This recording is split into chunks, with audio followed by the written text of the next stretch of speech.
인생이 어떤 사람은 하나님 말씀을 통해서 잘 고쳐지는 사람이 있는가 하면 잘 고쳐지지 않는 사람이 있어요. 신앙생활을 하다 보면 하나님이 이 두 분류의 사람들을 말하는데, 사람은 겉과 속이 같은 사람이 있고 겉과 속이 다른 사람이 있어요. 그런데 하나님이 찾으시는 사람은 어떤 사람이냐? 겉과 속이 같은 사람을 찾으셔요. 그리고 그 사람을 겉과 속이 같지 않는데 그 사람을 부를 때 하나님이 부르시려고 하면 그 사람이 겉과 속이 같아질 때까지 기다렸다가 부르셔요. 응? 그래서 우리가 가장 성경에서 쉽게 볼 수 있는 게, 겉과 속이 같은 사람과 다른 사람의 형제를 보면 탕자와 탕자의 형이 있어요. 탕자는 겉과 속이 같은 사람이에요. 탕자의 형은 겉과 속이 다른 사람이에요. 탕자는 버르장머리가 없어요. 겉과 속이 같지만 참 버르장머리가 없어요. 왜? 아버지가 죽어야 유산을 물려달라고 하죠. 아직 죽지도 않았는데 유산을 미리 물려달라고 하니까 이게 얼마나 건방진 놈이에요. 아버지 입장에서 보면 이렇게 폐륜적이고 버르장머리 없는 놈은 이건 도대체가 있을 수가 없어요. 아무리 그런 말을 하고 싶어도 그렇지, 형은 그런 말을 하고 싶어도 참고 있잖아. 지금 형은 아무 소리 안 하고 있는데 이 동생은 뭐래? 달라는 거야. 아버지 어차피 돌아가시면 아버지 재산의 상속을 일부를 나를 상속해 줄 거 아니에요? 그러니까 미리 나를 주세요, 상속분을. 근데 아버지는 기가 막히죠.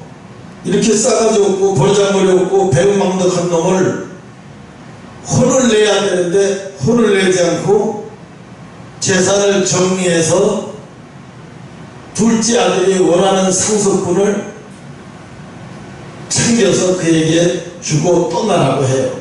그래서 네 마음대로, 이건 네 것이니까 네 마음대로 하고 돌아오라고. 돌아오라 얘기도 안 하죠. 네 마음대로 하라고 해요. 내보내요. 그런데 나중에 이 아들이 어떻게 돼요? 다 탕진하잖아요. 탕진할 수밖에 없는 게, 왜냐하면 세상이 어떤 곳인데 그 재산을 가지고 세상에 가서 그게 세상이 호락호락하지 않잖아요. 그러니까 어떻게 자기가 열심히 한두 푼 모아서 그 모아진 돈을 가지고 사업을 하려는 게 아니라 그냥 자기가 땀 흘려 모은 게 아니라 그냥 물려받은 거야, 상속분으로. 그러니까 상속분으로 물려받았으니까 이 친구는 돈을 어떻게 하면 벌는지, 또 어떻게 하면 내 사람을 만드는지 이거 다 모르는 거야. 그냥 오직 뭐야, 아버지의 상속분을 가지고 내가 내 마음대로 한번 해보고 싶은 거예요. 그런데 아버지는 그걸 말리질 않아.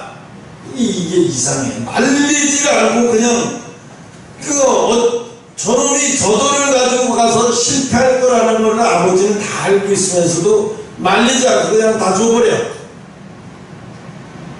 말리지 않고 그냥 다 줘버려요.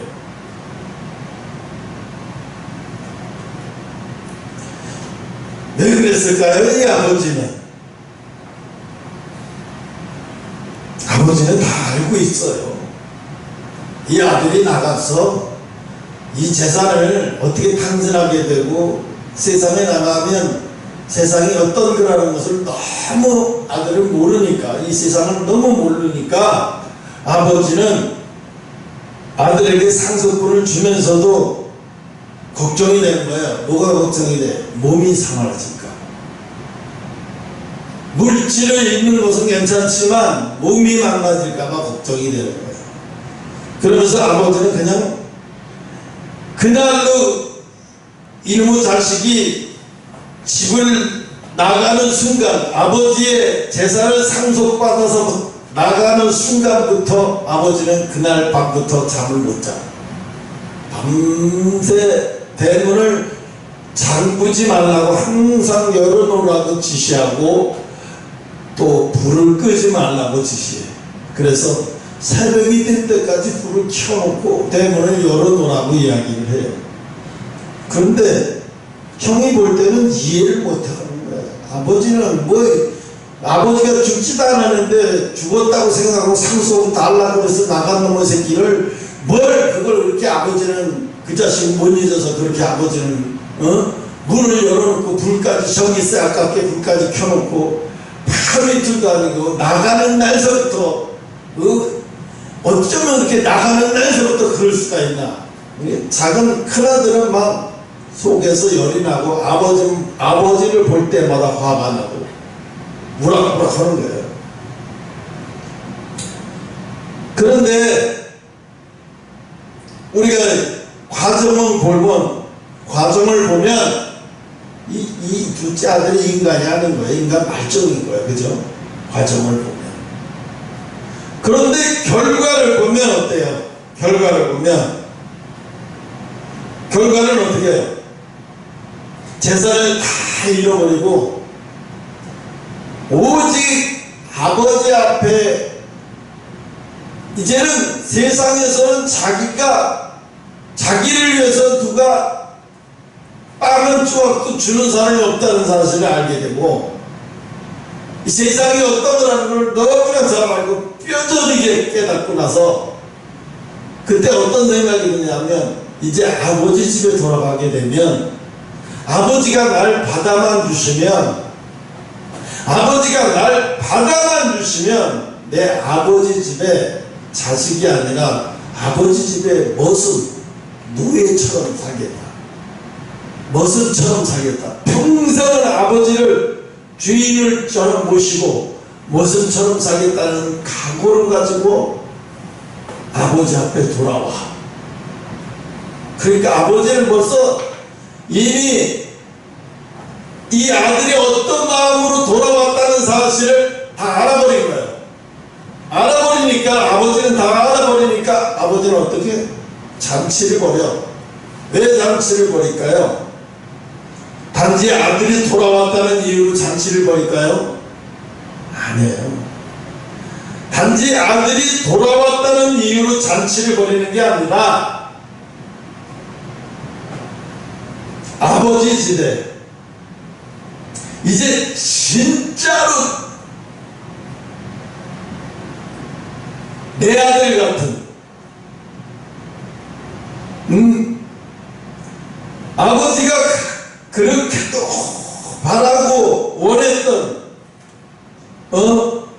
하나님을 잘 섬기고 이웃을 잘 섬기고 주인 아들이라고 까불지도 않고 교만하지도 않고 오너라고 까불지도 않고 교만하지도 않고 배려하며 그런 오너가 그런 주인의 아들이 된 거예요. 그래서 아버지는 너무너무 기쁜 거예요. 왜? 이제는 이 아들에게 무엇을 맡겨도 잘해낼 것 같은 거예요. 이 아들에게 무엇을 맡겨도 이제 의심할 필요도 없고 잘해낼 것 같으니까 걱정할 게 없어.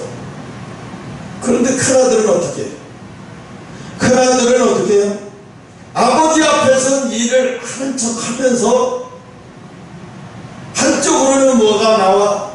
불평이 나오고 불만이 나오고 겉으로는 아버지 말을 잘 듣는 척 하면서 한편으로 막 불평불만 막 쏟아내면서 아버지한테 대놓고 아버지 나는 이 잔치에 참석하지 못하겠으니까 아버지 나는 내 마음이 정리될 때까지 내가 그래서 동생의 마음을 받아줄 때까지 내가 집을 떠나 있겠습니다. 이러고 이제 둘째 아들이 큰아들이 나가야 되는데 안 나가고 버티면서 뭐라고 얘기했냐면 왜 잔치를 해주냐 따지는 거예요. 어쩌면 저렇게 잔치를 해줄 수가 있지. 사람들한테 우리 아버지가 어떻게 나를 자식으로 생각한다면 어떻게 저럴 수 있어? 저놈한테 어떻게 저럴 수가 있냐 이거. 응? 그죠? 저놈한테 어떻게 저럴 수가 있냐는 거예요. 큰아들은 집을 나가지도 않고 아버지의 재물을 손대지도 않고 아버지의 재물을 허비하지도 않았어. 그렇지만 아버지가 진짜 기뻐하는 것은 작은 아들이 더 기뻐해요. 아버지에게는 재물이 문제가 되는 게 아니에요. 진짜 자식이 됐다는 거예요. 진짜 철이 든 자식이 됐다는 거예요. 진짜로 이제 아버지가 볼 때 진짜 어른이 된 거야. 이제는 내가 가지고 있는 상속을 그냥 다 저놈이 알아서 다 맡겨도 너무 내 마음이 편할 것 같은 거야. 내 마음이 너무너무 편할 것 같은 거예요. 신여철 장로라고 했어요. 40대의 장로 피택받은 사람인데 이분 얘기가 잠깐 간증을 잠깐 하면 이분이 어렸을 때 이제 어머니의 처지를 태어나기 얼마 이제 돌 정도도 안 되고 그럴 때 어머니의 젖을 먹고 있는데 7살 난 딸이 누나가 엄마한테 배고프다고 엄마 나 밥을 달라고 하니까 누워서 아기의 젖을 먹이던 엄마가 누구누구야 얘야 네가 찬장에 밥도 있고 반찬도 있으니까 네가 꺼내서 먹을래? 그러니까 얘가 7살짜리가 뭐라고 말하는 알았어 엄마 그럼 내가 알아서 꺼내 먹을게. 그래서 얘가 이제 부엌으로 가서 이제 옛날에는 연탄불 아궁이에 위에는 항상 물이 끓고 있어요. 뜨거운 물에 항상 이렇게 쓰려고 항상. 근데 이 아이가 찬장문을 열어놓고 부엌 그 찬장문을 열어놓고 거기서 뭘 꺼내서 반찬을 하나 끓여서 뭐 이렇게 꺼내다가 손을 헛디디면서 소뚜껑이 넘어가면서 이 아이가 이 밥솥 뜨거운 큰 물을 그 밥솥으로 빠져버린 거야. 뜨거운 물속으로 빠져버린 거야. 그래서 병원에 가서 응급실에 실려갔는데 작은 병원도 안 되고 큰 병원에 갔는데 얘가 곧 죽는다고 살지 못한다고 곧 죽는다고 숨도 제대로 못 쉬고 거의 얘는 살 수 있는 애가 아니다 곧 죽는다고. 그래서 마음의 준비를 하라고. 그런데 이제 어머니는 죽겠는 거야. 왜?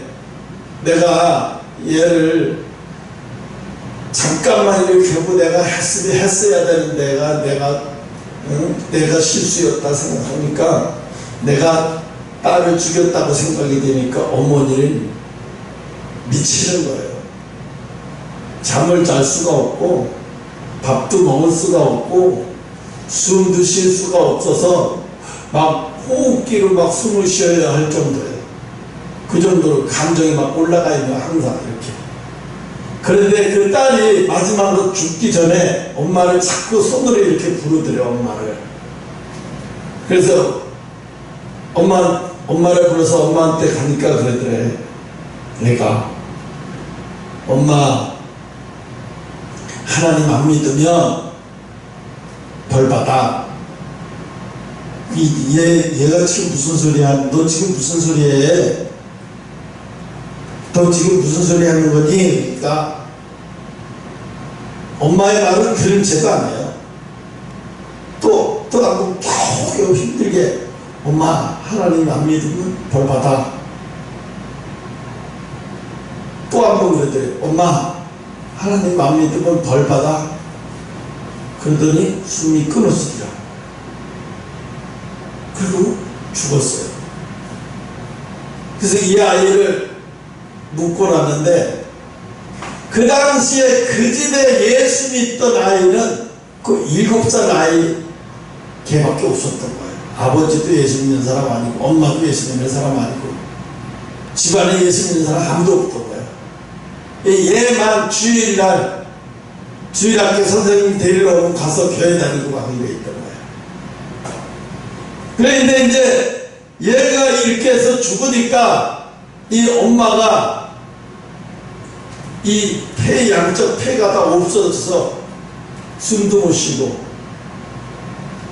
매일 산소호흡기를 달고 25, 6살인가 예 죽었는데, 그 아이가 나중에 엄마가 49살까지 20년을 넘게 그 폐가 없어서 호흡기 끼고 살다가, 그러다가 고생을 있는 대로 하고,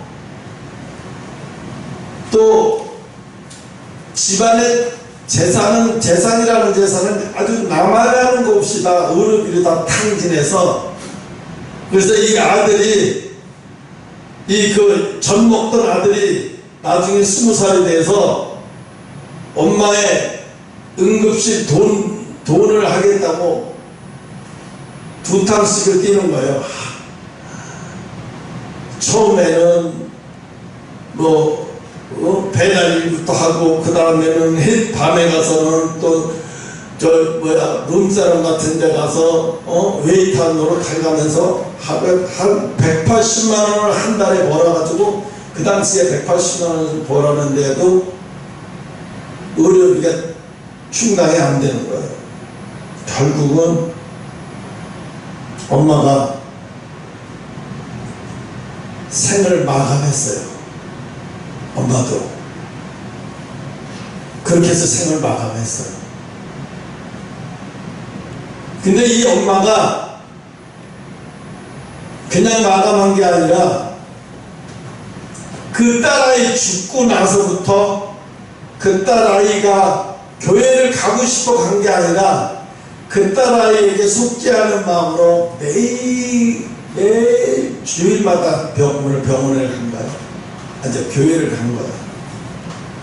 그러면 이제 아들이 차에다 실어서 교회에 데려다 주면, 엄마는 앞에서 3번째 자리에 앉아서 예배를 마치면 다시 아들이 엄마를 안고 이렇게 해서 데리고, 그렇게 거의 그런 식으로 거의 엄마를 그렇게 한 거예요. 그러다가 엄마가 마지막에 이제 더 이상은 이제 견딜 수 없겠다 싶으니까 엄마가 이제 갈 때가 된 것 같다, 내가. 그래서 아들한테 고맙다, 네가 열심히 나한테 잘해줘서 고맙다 그러고 엄마가 죽었어요. 그러니까 이 신효철이라는 아들은 하나님이 싫은 거예요. 하나님이 너무너무 싫은 거예요. 여러분 같으면 좋겠어요. 집안이 예수 때문에 쑥대밭 돼버리고, 하나님 때문에 쑥대밭 돼버리는데 그 예수 믿겠어요? 그런데 이 아들이 엄마를 떠나보내고 난 다음에 엄마가 사무치게 보고 싶어도 견딜 수가 없어가지고 술을 먹어도 안 되겠고, 그래서 엄마의 그 온기를 찾으려고 엄마가 예배드렸던 그 자리에 앉아만 봐야 되겠다. 그래서 술을 잔뜩 먹고 예배 시간에 그 엄마가 앉았던 그 자리에 가서 가만히 앉았대요. 그냥 예배 드리려고 앉은 게 아니라 엄마가 맨날 앉은 그 자리에 앉았던 자리니까 앉은 거예요. 그리고 엄마 이러고 있는데 갑자기 뒤에서 음성이 들리더라는 거예요. 사랑하는 아들아, 내가 너를 사랑한다. 그래서 뭔지 모르게 뒤에서 엄청난 아주 봄날같이 따뜻하고 하고 평안한 아주 그런 빛이 자기를 감싸는 것 같이 이렇게 오는데, 그 순간에 눈물이 터지기 시작합니다. 하나님을 원망하고 불평하면서 하나님을 저주하면서 어떻게 7살 난 아이를 그렇게 해서 데려갈 수가 있냐 그러면서 막 그렇게 막 울고불고 하면서 난리쳤던 그 사람이 나중에는 이제 장로가 됐어요. 그냥 이 친구가 나도 하는 대로 하나님이 복을 주신데 뭐라고 얘기하냐면 하나님이 이 아들한테 이렇게 얘기하더래요. 네가 하나님을 잘 섬기고 이웃을 잘 섬기고 배려를 잘하는 오너가 되면 내가 너를 통해서 많은 영혼들에게 복을 줄 거다. 너를 만나는 자마다 내가 복을 받게 하리라. 그래서 이제 그때부터 마음먹기를 한 거래요. 매출이 여러분 영업이익의 1%가 아니라 매출의 1%, 매출의 1%를 하나님 앞에 드리겠다고 이야기하면서 매출의 1%를 드린 거예요. 나중에 이제 체인점은 일식집을 하는데 일식집 체인점을 하는데 일식집 체인점을 하는데 체인점을 할 때 계약서가 뭐냐면 매출의 1%를 하나님 앞에 드리겠다고. 그게 조건이야. 그런데 매출의 1%를 이게 하는 이 횟집이 하는 족족마다 대박이나. 그러면서 뭐냐면 주일날은 절대로 영업 못하게. 조건이 그거예요. 주일날 절대 영업할 수 없어. 그리고 매출의 1%는 하나님 앞에 드리든지 불쌍한 사람을 위해서 남한테 베풀어라. 매출의 1%를. 조건이 그거였어요. 매출의 1%. 나중에는 매출이 어느 정도까지 가냐면 횟집을 프랜차이즈 받는 매출이 막 몇백억까지 가는 거예요. 매출이. 종이컵에다가 막 말씀을 써놓고 뭐 도시락에 횟집 그릇에다 다 먹은 밑에 거기다가 이제 글씨가 있는 거예요. 사람들이 보잖아요. 회 다 먹고 나면 거기 그때 말씀이 다 써 있으니까 밑도 남도 다 보는 거 아니에요. 뭐라고 써있다고. 이 접시에 뭐라고 써? 컵에 뭐라고 써있네. 컵에다가는 시편 말씀 하나씩 다 다르게 다 써. 이게 그냥 어떤 사업을 하기 위한 게 아니라 전도를 하기 위한 사업을 하는 거지. 나중에 형무기가 꼭 이 신효철 장로라고 하는 사람을 찾아가지고 그 사람 간증을 한번 들어봐. CTS에서 간증한 거 있거든요. 그 아나운서하고 나와서 간증하고 신효철이라는 거예요. 지금은 내가 시간이 없어서 그 얘기는 못하겠는데 하나님은 이렇게 이 신효철 장로라는 사람도 그래요. 겉과 속이 틀린 사람이 아니라 하나님 앞에 기분 나쁘면 기분 나쁘다고 얘기를 하면서 막 대놓고 엄마를 하나님 앞에까지 가지만 자기는 하나님 앞에 안 가는 거예요. 내가 하나님을 믿으면 미쳤지. 내가 돌아버렸지. 내가 예수 믿으면 내가 세상이 지구가 멸망하기 전에는 어림도 없는 소리. 내가 예수 믿으면 이런 사람이 있던 거야. 여러분 오늘 본문에 있는 이 여자도요. 이 죽은 여자가 누구죠? 도르가죠. 이 여자가 병이 걸려서 죽어요. 그죠?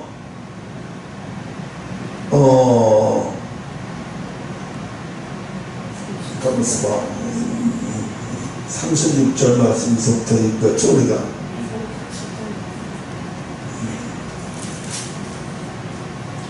네. 요빠의 다비다라 하는 여제자가 있으니 그 이름을 번역하면 도르가라.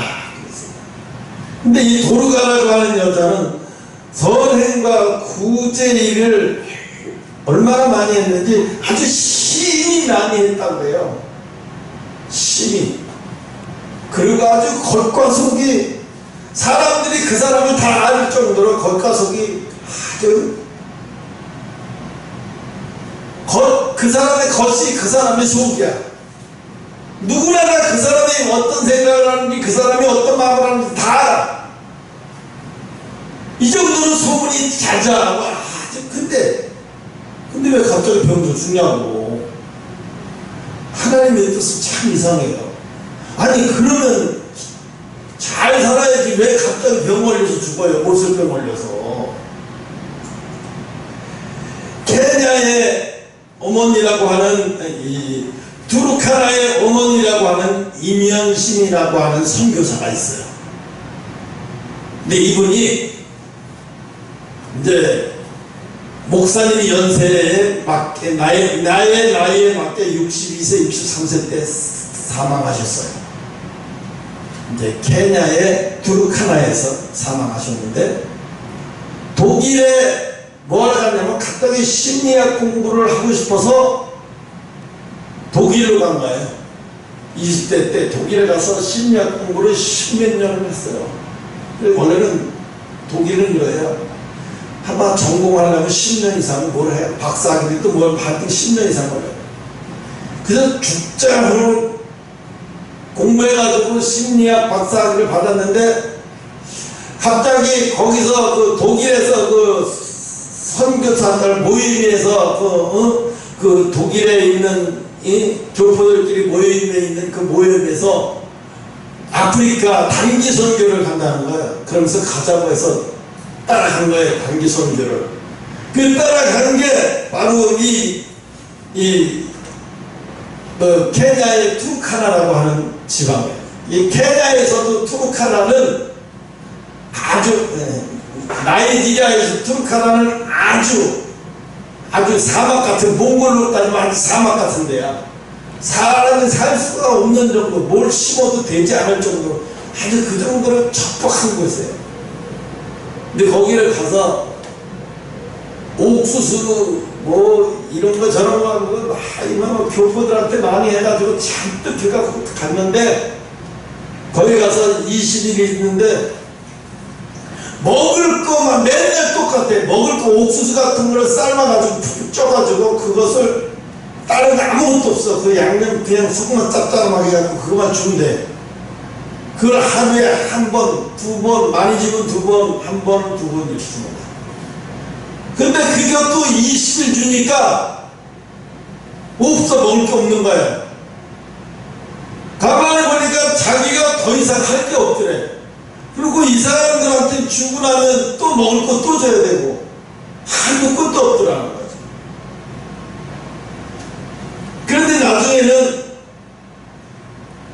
자기는 못 먹으면서 그 사람들을 퍼주다가 떨어지잖아요. 이렇게 흙 묻으면 떨어지면 흙 묻은 거를 털어가지고 그건 자기가 먹어. 그래서 왜 그걸 먹냐고, 옆에서 같이 선교하는 사람들이 왜 그거 먹냐고. 그거 먹지 말라고. 그거 먹으면 흙 들어가면 먹지 말라고. 아니 내가 이거 안 먹으면 어차피 쟤네들이 이걸로 또 배쳐올 거 아니야. 내가 이거 먹으면 쟤네들이, 내가 먹을 거 쟤네들이 먹잖아. 그러니까 내가 이걸로 배치우면 쟤네들이 내 걸 대신 먹을 수 있잖아. 이 사람은 유별난 거예요. 그래 단기 선교를 다 끝나고 갔는데 이 사람이 독일로 돌아갔다가 도저히 견딜 수가 없는 거야. 그 애들이 눈에 밟혀서 도저히 견딜 수가 없어. 그 눈만 감으면 그쪽에서 자꾸 오라고 계속 오라고 마음에서 견딜 수가 없는 거야. 그래서 할 수 없어 독일에서 다 정리하고 한국에 있는 가족들한테 얘기해서 내가 아프리카 이 나이지리아 투르카나에 가서 선교사로 들어가서 일하겠다. 들어가서 한국 단체들한테 옥수수도 좀 붙여달라고 편지하고 뭐 편지하고 아주 여기저기 해갖고 막 그런 거 붙여달라고 해서 막 근데 이게 먹여줘도 끝도 없으니까 나중에 이걸 해서 또 안 되겠다 싶어서 그때 이제 생각한 게 뭐냐면 애들한테 공부를 시켜야 되겠다. 학교를 줘야 되겠다. 학교를 줘야 되겠다고 근사하게 카다롭고 근사하게 만들긴 했는데 학교 부지는 만들어 정부한테 땅을 받아. 그러면 딱 아프리카 쓸모도 없는 땅을 많이 받았는데 뭐해 그거. 땅은 얼마나 큰 땅인지 모르겠는데 땅을 받아오면 뭐 할 거예요. 거기다 건물 질 돈도 없는데. 그래서 어떻게 천막 치고 그 안에서 애들을 가르치는데 거기서 공부한 애가 의대를 가고 거기서 공부한 애가 또 경찰 케냐 나이로비의 그 경찰 간부가 되고 학교 선생님이 되고 교장까지 올라가고 막 이렇게 아이들을 막 키우니까 그런 일이 벌어지니까 얼마나 보람이 되겠어요. 그 선교사가 나중에 죽을 때 보니까 그만한 나무 침대하고 의자 2개 그게 전 재산이 아무것도 없어. 그거야. 그리고 마지막에 그렇게 하고 학교를 짓는 것을 못 보고 땅만 부지해놓고 만들어놓고 눈을 못 감았어. 그러면서 걔네들한테 뭐라 말하냐면 너희들 제발 꼭 학교를 너희들 손으로 져야 된다. 부지는 있으니까 언젠가는 모르지만 너희들이 반드시 이 약속을 지켜야 된다. 그러고 운명을 한 거예요. 근데 이게 전 세계의 매스컴을 탄 거예요. 이게 우리나라 매스컴만 탄 게 아니라 유엔서부터 전 세계 유럽까지 매스컴을 타서 후원금이 들어오기 시작하는 거예요. 그래서 그걸 가지고 오빠의 선교사가 대신 선교사가 있는데 그때부터 선교사 대신 가서 학교를 다 줬어요. 중학교, 고등학교, 대학교까지 다 줬어요.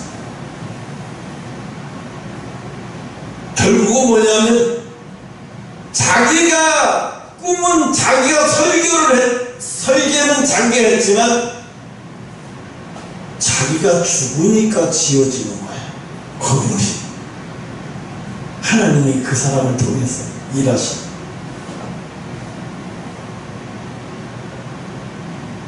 그분은 시집 안 갔어요.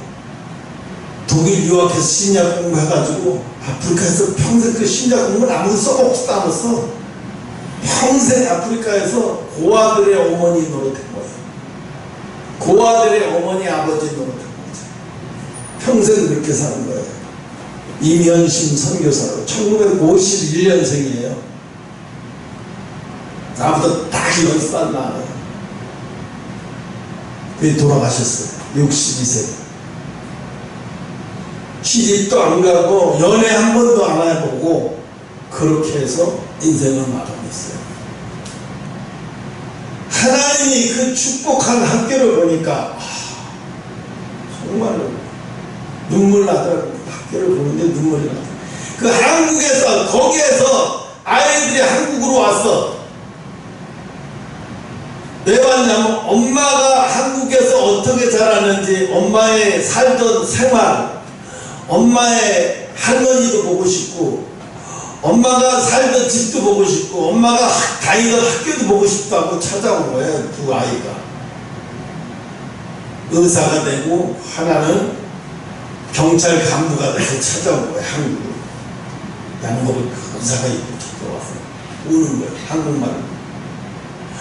그 엄마의 어려서부터 자랐던 침대에 그인데 그 침대를 맡으면서 냄새를 맡으면서 우는 거예요. 펑펑 우는 거예요. 그러면서 뭐예요?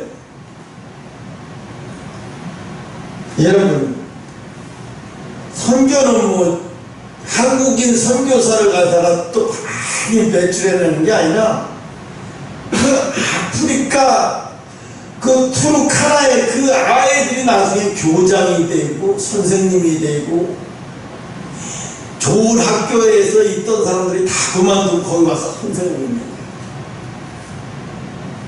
다 관리직에 있던 애들이 다 그만두고 거기 학교 지어지자마자 선생으로 오고 다 오고 다 오고.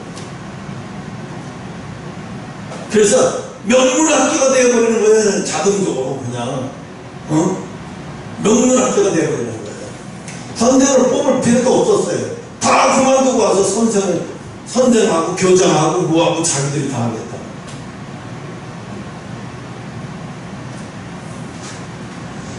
그 사람이 나중에 그 이면신 선교사님이 그들에게 주고 간 게 단순하게 사랑이 아니야. 단순하게 뭘 보여줬겠어요? 하나님을 보여준 거예요. 하나님의 사랑을 보여준 거예요.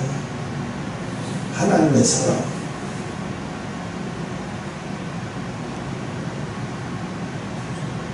우리가요, 하나님은 잘 섬기는데 이웃을 잘못 섬겨.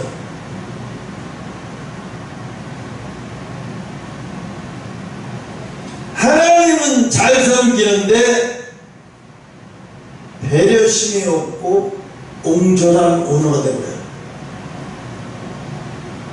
주일날 교회 와서는 엄청나게 봉사를 하고 엄청나게 일 잘하는데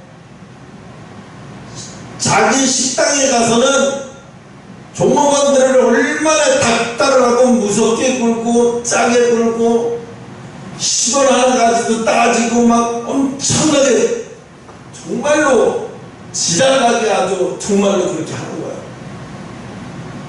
근데 교회 가서는 막 엄청나게 막 베풀고 막 아주 다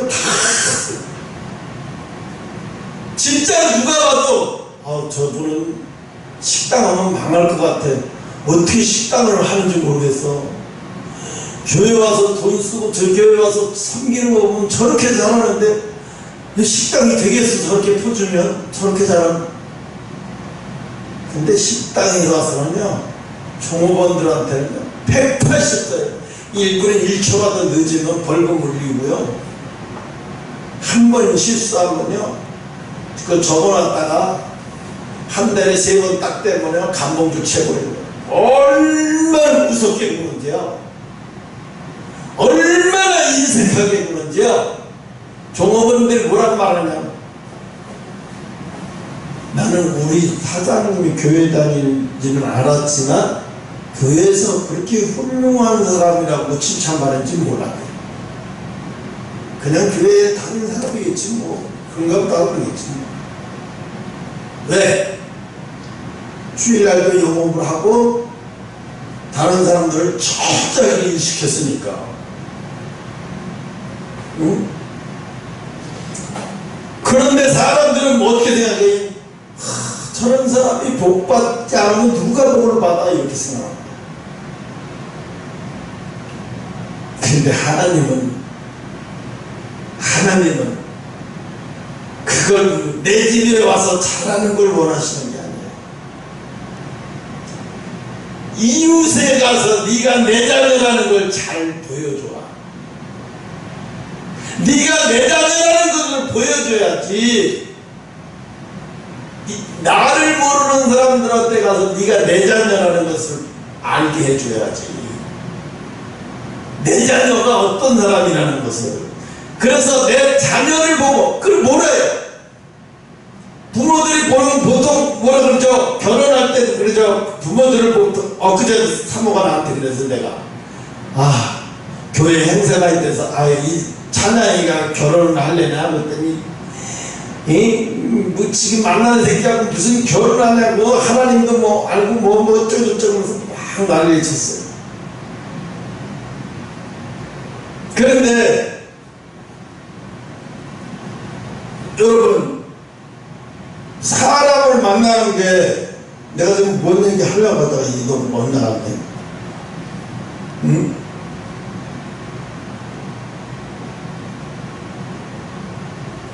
여러분, 콩깍지라는 게 콩깍지, 그죠? 연애할 때는 그 사람이 좋은 것만 보여. 근데 콩깍지가 벗겨지면 그 사람의 실체가 보이기 시작하죠. 그 사람의 실체가 보이기 시작하면 그때부터 갈등이 오기 시작하면서 이제 계속 살 것이냐, 아니면 여기서 더 이상의 오류는 그만두고 정리를 할 것이냐, 이제 이런 거 가지고. 그런데 하나님은요, 오늘 우리에게 뭐라 그러냐면요, 땅에 있는 지체를 죽이지 않으면요, 여러분은 겉가속이 다 틀린 사람들이에요.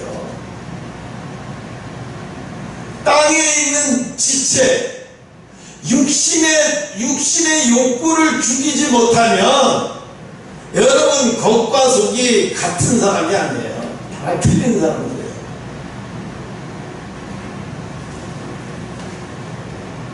하나님은 뭐라고 말하냐면요, 우리에게서 할 게 뭐냐, 땅에 있는 지체를 죽여라. 육신의 욕구를 죽여야 돼요. 어저께 큐어 축제를 하면서 사람들이 뭐라고 얘기를 하냐면, 성은 남자 여자 두 개만 있는 게 아니야. 성은 다양하게 있는 거야. 짐승하고도 있는 거고, 남자 여자 짐승하고도 있는 거고, 뭐 별의별 성이 다 있는 건데, 그 많은 다양한 성을 우리는 인정하고, 사람이 다 다르듯이 성도 다 다른 거야. 그러니까 인정을 해야 돼. 이 사람의 성품이 다 다르듯이 성도 다 그렇게 성품처럼 다 다른 거야. 그러니까 인정을 해야 돼. 그래, 그게 참으로 행복한 자유고, 그게 참으로 진정한 자유고, 그게 진짜 참 자유라는 거예요. 그러면서 각국의 대사, 유럽의 대사들이 청바지 입고 나와서 지지한다고 지랄 연병하고 왔잖아요. 미국 대사까지 나와가지고. 그 대사는 원래 기독교 단체에서 처음부터 싫어했어요. 한국의 대사로 올 때부터 저 사람 한국 대사로 온 거 싫다고 기독교 단체에서 과감하게 게 싫어했어요. 어떤 엄마가 나와서 뭐라고 얘기했냐면, 우리 딸 아이가 학교 가서 뭘 배울 거예요? 남자 여자 성 말고 또 여자끼리 성 그런 걸 배워서 애가 그렇게 나가기를 바래요? 상상만 해도 견딜 수 없어요. 고통스러워서. 그래서 나왔어요. 반대 집회에.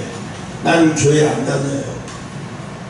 교회 안 다니지만 인륜지, 사람이 지켜야 할 도리라는 게 있잖아요. 그것을 넘어가면 안 되잖아요. 그것을 넘어가는 것은 안 되잖아요. 종교고 모든 거 다 떠나서. 맞죠? 그걸 넘어가면 안 되죠. 우리가 그러잖아요. 그걸 넘어가면, 그렇죠? 짐승 같은 놈들. 이 짐승보다 못한 인간들하고요. 이 짐승보다 못한 인간. 지금 대한민국에 어디까지 왔냐 하면, 자기가 나는 인생 더 이상 살아야 할 가치가 없어요. 선생님, 난 정신과적으로 육체적으로 볼 때 더 이상 살아갈 재미도 없고 살 의욕도 없고 꿈도 없고, 그래 내 인생을 여기서 끝내고 싶다고. 의사한테 정수과 가서 의사한테 사인 받으면 그만한 알약을 줘요. 그 알약을 딱 먹으면 먹는 순간에 인생이 끝나는 거예요. 아픔도 없이 그냥 끝나는 거예요.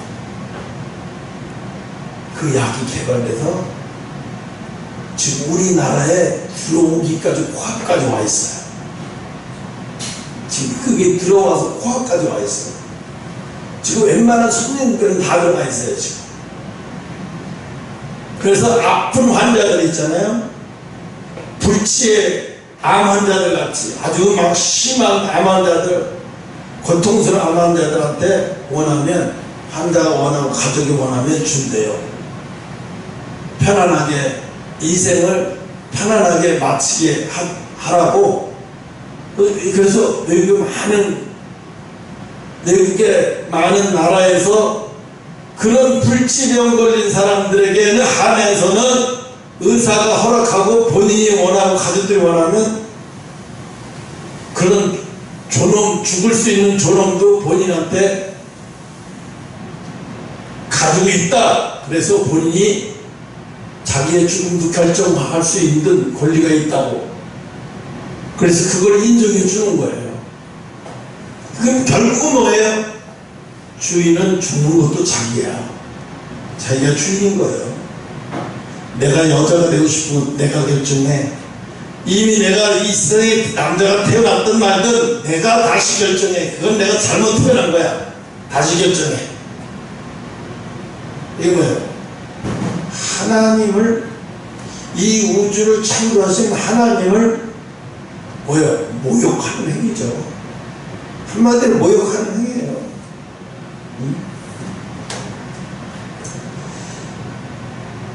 이 자유라고 하는 그 뒤에 숨어가지고 얼마나 그 에이즈라는 것 때문에 아프리카에 얼마나 많은 사람들이 죽어가고, 얼마나 1년에 에이즈라는 것 때문에 우리나라에서도 얼마나 많은 사람들이 급속도로 에이즈가 퍼져가는지 상상을 못해. 젊은 애들한테 엄청나게 퍼져가, 에이즈가.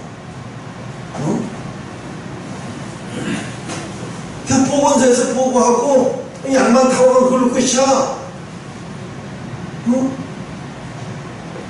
뭐 에이즈가 거창하게 에이즈 걸렸다고 얘기 안 하면 몰라.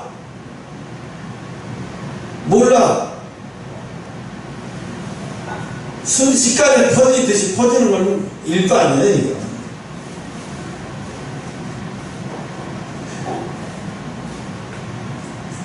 그래서 오늘 하나님은 우리에게 인생이 잘 고쳐지는 사람, 잘 고쳐지려면 어떻게 해야 돼요? 여러분의 자아가 죽어야 돼요. 여러분 가만히 보는데 어떨 때 보면 내 속에서 내가 아닌 내가 이상하죠. 이게 누구지? 그게 나예요. 여러분 속에 있는 그게 여러분이에요. 겉으로만 보이는 그거는요, 여러분의 그냥 모형이죠. 진짜는 여러분 속에 있어요. 그거 어떻게 돼야 되죠? 그거 다 나와야 돼요. 그게 어떻게 돼요? 그거를 죽여야 돼요.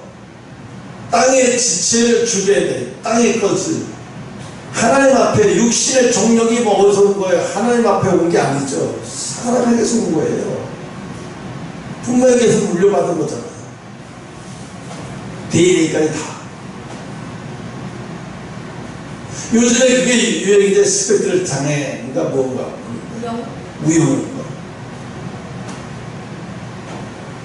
대박을 치던데. 이거 왜 그래? 그게 꾸밈이 없죠, 그죠? 꾸밈이 없고 너무 맑고, 어떻게 드라마를 저렇게 잘 만들 수 있을까? 내가 그걸 보면서, 야, 이 드라마 참 잘 만들었다. 뭐 죽이는 신도 없고, 그냥 막 잔인한 신도 없고, 그 남녀 간에 막 노출이 심한 그런 수위도 없는데도 너무너무 재밌는 거. 네, 인간의 본성이 그것을 보면서, 인간의 순수함은, 그 순수한 걸 보면 사람은 다 행복해지는 거예요. 어떤 사람이든지 순수한 걸 보면 자기도 행복해지게 돼 있어요. 아무리 악하면도요, 순수한 장면을 보면 그때는요, 자기도 순수해져요. 자기도 모르게. 자기도 모르게 그렇게 돼요. 그래서 오늘 하나님이 우리에게 말씀하시는 거니, 인생이 잘 고쳐지는 사람이 있는데, 그게 뭐냐면 겉과 속이 같은 사람이라는 거예요. 여러분 베드로도 뭐예요? 베드로가 지금 죽은 누구야? 이 죽은 여자 이 누구죠?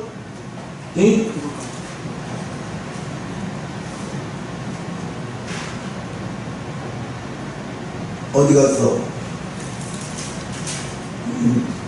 도르가. 이 도르가를, 죽은 도르가를까지 살린 사람이에요, 베드로가. 근데 어떻게 했어요? 자기 스승이 어려움 처했을 때 자기 스승을 버리고 떠나버린 사람이에요. 3번이나 부인해버리고. 그때 베드로는 뭐라 그랬어요? 그때까지도 자기는 나 같은 놈은 제자가 될 자격이 없어, 맞아. 에이씨, 다시 업으로 돌아가자 그러고 다시 돌아갔어요. 근데 우리가 그게 있어요. 그리스도인은 비겁한 사람도 용기를 가져야 살 수 있는 거예요. 이게 굉장히 중요한 말이에요. 비겁한 사람도 용기를 가져야, 하나님 앞에서는 비겁한 사람도 용기를 가져야 살 수 있다. 만약에 베드로가 자기의 그 비겁한 그런 것 때문에 괴로워하면서 고통스러워하다가 자살해버렸으면 어떻게 되겠어요? 오늘 이렇게 이 도르가라는 여자를 죽었다가 살리는 이런 엄청난 일을 베드로가 해낼 수 있겠어요? 못하죠. 인정하는 거예요, 자기가. 그래, 내가 맞아, 나 그런 사람이야. 맞아, 나 그래. 그러면서 예수님이 찾아왔을 때 뭐라고 그랬어요? 나를 떠나소서. 당신이 내 옆에 계시는 것이 나에게 고통입니다. 내가 얼마나 비겁하고 더러운 놈인가 아시면서 나를 다시 찾아와서 제자로 다시 부르시면 내가 어떤 면목을 가지고 내가 쓰겠습니까? 내가 베드로한테 그렇게 하네. 예수님은 그걸 다 알아요. 베드로가 얼마나 힘들어할지를 다 알면서도 베드로에게 찾아가신 거예요. 그때 베드로는 결심하죠. 어떻게? 내 땅의 지체가 완전히 다 죽여가지고 이기고 죽여서라도 내가 선생님의 제자가 되겠나이다. 그때 맘먹죠. 육신의 정욕을 십자가에 못 박아서 완전히 죽어버리겠다 작정을 하죠. 그 순간 베드로는 그때 거듭나기 시작합니다. 오늘 여러분도 똑같아요. 저도 똑같아요. 하나님이 도대체 이해가 되지 않을 때가 너무 많고 속상할 때가 너무 많아. 그러나 하나님이 이해가 되면 그건 신이 아니에요. 아니 무슨 신이 인간이 이해가 돼. 인간이 신을 이해한다면 신이 아니지 그거는요. 이 이해가 도대체가 하나님은 이해할 수 없어요. 하나님이시기 때문에 우리는 그분이 만드는 우리는 피조물이야. 우리는 따질 것도 없어. 왜 내한테 이렇게 하느니 형제한테 그런 말씀 하셨다니. 야 내가 너한테 이렇게 상대해주니까 다른 사람도 다 모세한테 뭐라고 말했어. 하나님이 내가 인간이 모세하고만 대면하지 그 모세 말고는 그 누구와도 인간하고 대면하지 않겠다고 이야기를 했죠. 그 얘기를 모세한테 강조를 했어요. 왜? 너는 특별하다는 것을 알게 하기 위해서. 내가 인간이라고 다 너처럼 그 앞에 가서 나타나서 내가 용호하라 막 이러는 줄 알아? 아니라는 거죠. 모세에게 내가 너한테 또 어떤 하나님이라는 걸 알기 위해서 너한테만 내가 직접 대면해서 만나겠다는 거예요. 그런데 하나님은 저한테 왜 그러셨는지 모르겠어요. 지금도. 네, 모세 이후로는 아무도 대면하지 않겠다고 했는데 저한테 대면을 하셨거든. 화장실에서 찾아오셔. 한국으로 찾아오셨으면 한국말을 쓰셔야지, 한국으로 찾아오셔가지고 영어를 쓰시는 건 뭐요? 내가 그때 기분도 좋으면서도 서양의 하나님이구나, 동양의 하나님이 아니야, 서양의 하나님. 그 와중에도 하나님이 그 나를 만나서 직접 나타나시는데도 그 와중에도 그것 때문에 서운한 거야. 얼마나 웃기는지. 왜 한국말도 안 하시고 영어로 하셨냐고, 왜 영어로 말하시냐고 속상해가지고. 오늘 여러분, 인생이 잘 고쳐진다는 것은요, 그것은 뭘 말하냐면 땅의 지체를 죽이는 거예요. 자기 자아를 죽이는 거예요. 너희가 육신의 정욕대로 살면 반드시 뭐라고 해요? 죽으리라는 거잖아요. 반드시 죽는데요. 우리 영이 죽지 않는 방법은 뭐예요? 육신대로 살지 않는 거예요. 육신의 욕구대로 살지 않는 거예요. 근데 여러분, 육신의 욕구가 올라올 때마다 뭐가 같이 따라다니냐면 혈기가 같이 따라다녀요. 혈기가 같이 따라다녀요. 그거대로 안 되면 혈기마귀가 그걸 조종해가지고, 혈기마귀가 그걸 조종하는 순간부터는 성령께서, 사람들이 우리가 죄를 지면 성령이 떠났다가 우리가 죄가 아닌지 다시 성령이 들어오시고 그러신 분 아니에요. 우리가 죄가 질 때도 계시고, 죄를 안 질 때도 이 속에 계시고, 죄가 아닐 때도 이 속에 계셔요. 근데 우리는 그냥 하나님이 나를 떠나신 줄 알아요. 성령이 나를 떠나신 줄 알아요. 안 떠나셔요. 우리가 죄 지면 떠나겠다가 회개하고 또 그럼 다시 또 이 안으로 다시 들어오고, 그런 하나님 아니에요. 죄가 있을 때나 없을 때나 항상 우리가 함께 계신다시는 거예요. 그래서 하나님은 우리에게 뭐라고 말해요? 너희들이 깨끗해지려고 하지 마라. 인간은 깨끗해질래야 깨끗해질 수가 없어. 깨끗해질 수 있는 방법은 뭐냐면 땅에 있는 지체를 죽이는 거예요. 육신의 정욕을 죽이는 거예요. 육신의 정욕을 죽이는 건 뭐예요? 거부하는 거예요. 내가 나한테 식욕이 막 올라와. 근데 내가 절제를 못해. 그럼 한 달 뒤에 되면 어떻게 돼요? 어마어마한 사람이 되죠. 절제가 안 되면 이렇게 되잖아요. 육체가. 마찬가지예요. 육신의 욕구가 이게 절제가 돼야 돼요. 통제가 돼야 돼요. 그러려면 어떻게 해야 되나? 기도해야 된다. 기도하지 않고는 이것을 이기는 사람 없어요. 기도하지 않고는 이기는 사람이 없는 거예요. 그러니까 예수님도 시험을 받기 전에 어떻게 해요? 40일 금식 기도하시잖아요. 꼭 왜 하셨어요?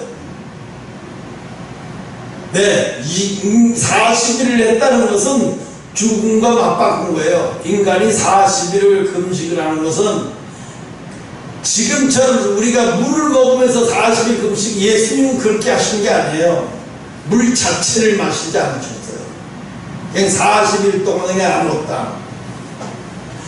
지금 여기 히말라야에서 발굴하다가 1960년도에 히말라야에서 발굴됐는데 돌을 닦다가 이 상태에서 그대로 죽은 사람이 있어요. 그냥 인간이 그대로 말라서 박제처럼 된 거예요.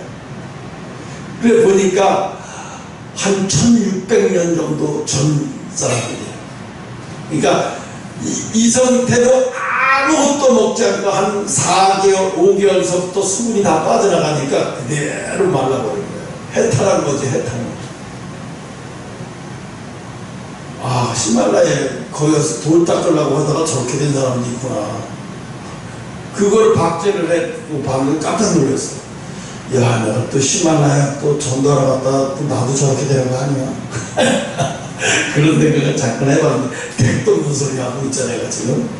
그래서 여러분 시간이 많이 가는데 여러분 인생이 잘 고쳐지지 않는다고, 저 사람이 잘 고쳐지지 않는다고 걱정할 것이 아니라 기도하면서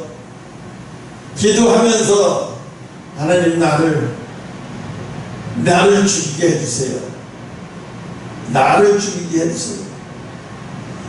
내가 원하는 것 겁대로 달라고 기도하지 말고 하나님 내가 가져서는 안 될 것들을 하나님 버리게 해달라고 기도해야 돼요. 하나님 내가 가져서는 안 될 것들을 버리게 해주세요. 내가 이런 것 때문에 금단 현상이 일어나도 버리게 해주세요.